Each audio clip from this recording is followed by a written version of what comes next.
Welcome to the Slop Farm. Enjoy the video. You start by connecting physical hardware. Plug the HDMI or USB-C cable into the laptop, then into the TV. Once done, switch the TV to that input.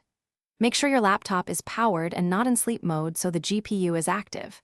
If you need an adapter, attach it now. Using an active adapter avoids signal issues. You're doing this first because a stable physical link makes the rest predictable and prevents wasted settings work later. Once connected, open your display settings and select the TV as a second display.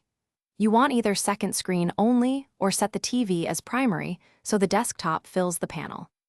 Next, set resolution to match the TV, 1920x 1080 or 3840x 2160, and set scale to 100% or the TV's recommended value.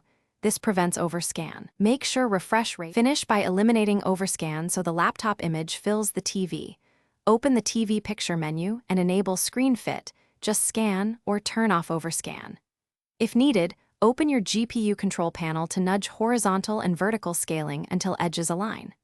Once done, test video and mouse movement to confirm full-size display. If things go wrong, reboot both devices, try another HDMI port or cable, and make sure TV firmware and laptop drivers are up to date.